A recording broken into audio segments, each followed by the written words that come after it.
love Pavement. When I was a kid, I mean, like in college or whatever, they just kind of spoke to me, you know. Like I love their like weird lyrics and their weird kind of discordant sound. And somebody once described them as like beautiful sloppiness, and I always kind of love that. They are sort of like beautifully sloppy. So I don't know. I just kind of like just really liked them a lot. You're listening to part one of a conversation between Michael Brumm, longtime fan of Pavement, and Tamara Federici, producer of Every Band Ever, already in progress. So I know I have never brought this up before, but this is just something that I've been doing with producing the bands, like since you've known me in Chicago. Yeah, it's pretty amazing. Like, and I gotta say, it's a real honor to be with the person who's produced every band. That's amazing. Like, I'm really honored. Like, and how far back does that go? Like, what bands you produced every band? Like, have you produced the Temptations, who I believe were before your time? No, I produced the Temptations. Oh, that's incredibly impressive. How did you do that? Because I know they formed in like 1961. How were you? Yeah. It totally makes sense. I just don't work in a linear way. So I'm able to kind of work with everyone because I don't follow the normal rules of time and space. So that helps. You're an excellent producer. That's fantastic. Thank you. Yeah, that was some good early work. Yeah, and have you done like all types of music, like Jingle Dogs, those dogs that bark, roof, roof, roof? Have you worked with those before? Yes. And you know what? They're rewarding. Dogs are rewarding. And you know what they get about music? They get Christmas. They do get Christmas. That's true. They love it. I think they know they're getting treats, and so they're motivated to sing, you know? Fascinating. That's excellent. Yeah, that's fascinating. Yeah. And what, if I could ask you, like, I know you worked with Pavement, who I am a huge fan of. Like, what made you sign them? I know their first album was Slanted and Enchanted. What did you hear from them that made you want to sign them?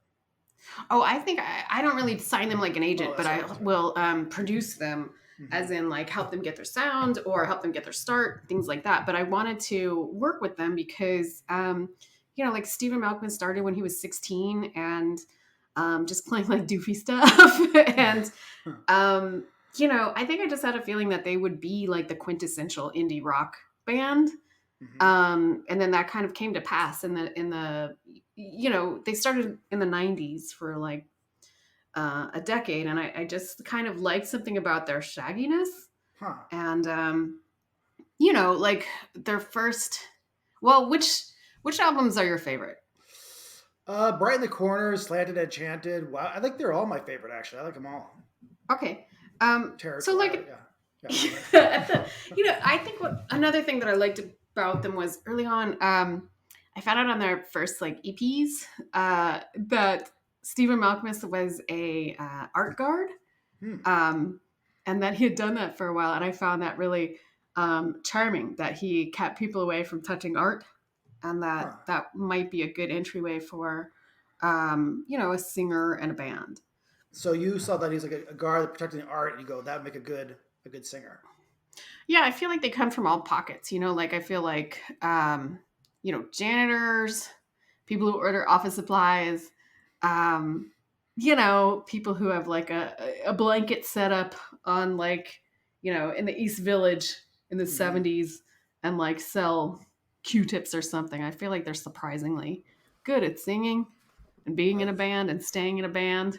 That's fascinating. You have a great eye and a great ear. That's fantastic. Well, I know they like on their album, like on the song Range Life, they famously had a feud with Billy Corgan from the Smashing Pumpkins, where they say like, they don't have no function. I don't understand what they mean. And I could really give a fuck. And so Billy Corgan and like Stephen Malkmus, they had a little bit of feud. Did you ever try to like, rectify that? Did you ever try to like parent trap them and bring them together? Or? Yeah, they're just two really different bands.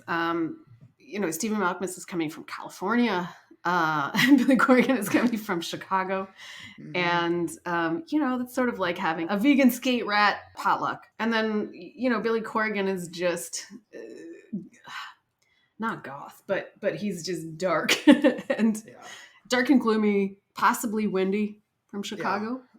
Yeah. And, those two guys aren't going to see eye to eye on a lot of things. But I'm trying to think of what I did. There's been a lot of, you have to keep a lot of people apart from each other in different bands. But this one was, I think mostly I put fart spray in between them. And that worked out pretty well. Like you just do a couple and then you disorient them. They don't know who dealt it, so they don't know if it was them, you know. So they're sort of like they don't want to say anything, but in case it's them. Yeah, because it's embarrassing, and they just don't want to. It's embarrassing. That's true. That's actually a great plan. That's nice. Yeah, it turns out it's a lot more about manners than you would think. It's not about punching so much as embarrassment, shame, and manners. Yeah. And then you get them to back off. But do you have a favorite album? Like, of all the albums you produced of them, do you have a favorite one? You know, I have favorite songs. I really like Baby Come On. I like Carrot Rope. Yes. I like Gold. What is the gold one called? Gold Sounds? Gold Sounds. I feel like those are all quintessential ones.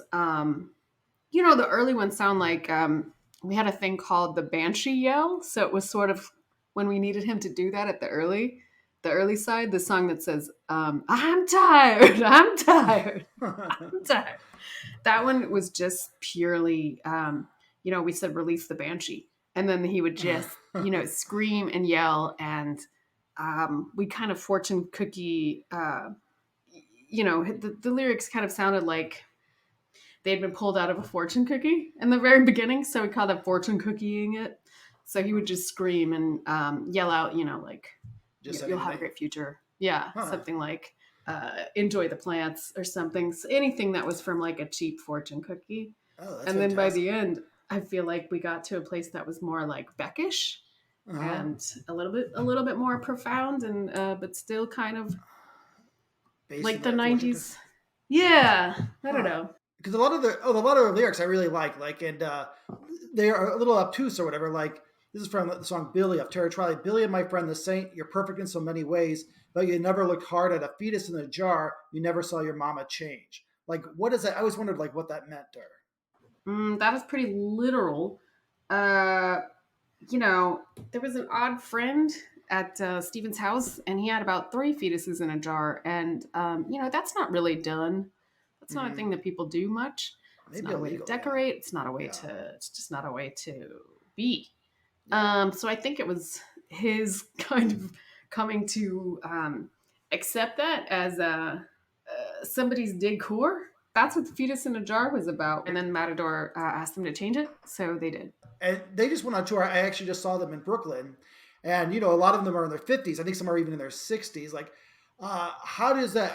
Do you work with them for that? I don't know that you just produce their albums, but do you work with them on tour? Like, since they are a little bit older, do you like make them stretch or anything? Is there any routine you guys do to get them in shape? You know, what was so strange was that they wanted to do choreography for the first time ever, and I'm not sure, you know, if they maybe just saw that was popular now, or, you know, I don't know. People change, but I was surprised to hear that, and I felt like. You know, they're more of a Wilco. They're more of a roll out the rug type of band. I call it like the middle-aged bands are sort of like a roll out the rug. Yeah, I hear you. So I was surprised. The other kinds of things we do are just, you know, self-esteem helpers, you know, as in like, you got a lot of hits, great work. Don't forget about it. So they respond to positive motivation. Yeah. You know what they do? They like a lot of like, you know, smile on the inside, which I didn't see coming. And it'll come, you know, they're a fan of Tyra Banks and her smize. They like to smile with their eyes. Oh, that's great. Yeah, that's fantastic. I had no idea. That's fantastic. Yeah. Yeah. How did you find they were at that show? What's that? How did you, how did you? They were great. I saw them on the 4th night, and it was really wonderful. They were fantastic. They had like this art scene behind them with a bunch of like crazy images and everything, but it really worked with the music, and it was super great. It was a really fun night. And did you see them when they were first starting out? I saw them in Chicago at the Vic. I forget which year it was, but it was a pretty great show. And then I saw them again sometime in Brooklyn when they were doing the reunion tour. And I forget when that was too, but they've always been great. Yeah, at this time we just kind of iced down their throats and their fingers, and then they're ready to go. And now I know in what year was it? I think they did play Lollapalooza one year in like West Virginia in 1995, and the crowd did not like them. And I believe like Scott Canterbury like mooned the audience and stuff like that, and that was a weird time. What happened there? Do you remember? Like, Yeah, I mean that checks out. I mean, most rock crowds would love it if you mooned them, right? But West Virginia, Yeah. they're not gonna. They don't like. They're not a fan of butts. Mhm. Um, in general, I think it makes them uncomfortable. But everybody else would love that. That's just the wrong matchup. I think. That's true. I know, like, did you produce G.G. Allen, who's a Yes, Chicago? I did. Did he, I believe he mooned the crowd, and, like, did he poop on the crowd? I believe there was poop involved in some way. There was poop. Usually it was just on the stage, but like everything hasn't been documented and I don't go see their shows sometimes when I'm, because I'm off with other folks. So Yeah. yeah, there was a lot of, poop rock hasn't fully gotten recognized. There's Yeah. no like record bar in America that has that as a section in Yeah. their store. Yeah. It's a So shame. Yeah. I mean, poop rock is great. I think it's pretty fantastic. yeah, it's for any age too. Yeah. It's true. And you spoke earlier of, like, when we mentioned the Jingle Dogs, you mentioned, like, people love the Christmas. Was there ever a Christmas album? Did you guys ever think about putting on a Christmas album, Pavement Christmas album? Oh, that would be really great. I love Christmas albums and I love producing them, but I had not ever thought of a pavement Christmas album. I do think I think that would sound like I think you would need to keep the 90s elements of the disillusionment, the Yeah. atonalness, Yeah. the What were we some? could tone it down on the Jesus stuff, but maybe bring it up That's on the true. snowball stuff. That's true. Definitely Snowball stuff would be great. Did you did you ever, I mean, you produce all these bands, and so many great bands, like, did you ever write songs and ask them to record one of your own songs? If I do something like that, I will put it through to a band member first because that's it's sort of tricky. I don't know if you ever saw the Metallica documentary about it was a therapist that came in to work with Metallica, and he actually did end up giving them lyrics, and it's sort of death after that. So Hmm. yeah, sometimes I will overwrite them, but unless I know them already and that I feel comfortable to do that, I usually hang back or I just refrigerator magnet it and then suggest something from the refrigerator magnets and say, "Oh, look what happened here! Yeah, like, Isn't I've that been to fantastic?" Tennessee. Yeah. Yeah, or you could maybe the other way is to do it as say that you found a ransom note, and you can put those together with just different letters from newspapers, and you can say, "Oh, look what Look what happened I here," got. and then yeah, look what I got. And then it's a song in there, and just go, oh, it's just There's a song weird. in there, and then you've actually also ransomed them, so you sort of have to figure out a way to get out of that. But besides that, That's sometimes it interesting. works. Yeah, that's fascinating. That's, again, great producing. That's excellent producing. What some of the other lyrics I really like from them is, like, I saw your girlfriend and she was eating fingers like they were just another meal. So I always wondered, like, does that mean she's nervous, or is there, like, cannibalism involved, or? I took that to mean that she was just very hungry, Yeah, just super hungry. yeah, Is that the summer? Is that Summer Babe, or I that believe so. is I think that is Summer Babe. later? Yeah. Um, So this is probably early in their career. They're kind of starving. They yeah, probably and had a I lot of friends that were very hungry. right, and that was in the summertime. You let a lot of stuff go in the summertime that you won't in the winter. You know That's what I why mean? summer. Yeah, summer's all about relaxation. Yeah. Yeah, I mean, plus it's going to be mittens in the winter, and so you can't do that. That's you That's just true. can't eat past a mitten. Yeah, that's why. Excellent. I mean, interesting. The summer babe and then a winter babe. It doesn't. Hmm. Yeah, it makes sense. Why it's a summer babe. That's true. Right, a spring babe, you could get away with like maybe a finger and a toe if you're a cannibal. Well, a warm finger, sort of like with maybe like a s'more finger. Like over a Hmm. fire. Same with the fall finger. You have, like, fingerless gloves, still keeping the core of the hand warm, but your fingers are exposed, so she could eat those fingers, I suppose. Warm Finger, Fall Finger would have been an amazing album name.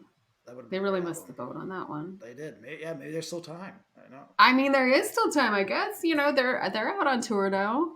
You Yeah, saw them. yeah. They look like they're hungry for material, so yeah. I mean, maybe we Are should they do one of hungry those for ransom fingers? notes. The Yeah, material right. and fingers. So yeah, that's good. Do you remember your first exposure to them and where you were? I think I was in college, and I think I heard like somebody had the Slanted and Enchanted album, and then I just heard that, and like I said, I was hooked. Like I love again their beautiful sloppiness. Like it was just kind of weird sounding and like discordant noise and not this weird singing, but yeah, for some reason I really identified with them. Yeah, they only ended up making 5 albums out of all of that music. Yeah. But a lot of it was just EPs that they would just throw together. I mean, I guess now you'd put them on iTunes and just one at a time or something. But Yeah. I always thought that we did more. But yeah, I don't know. Slanted and Enchanted is one of my favorites, I think.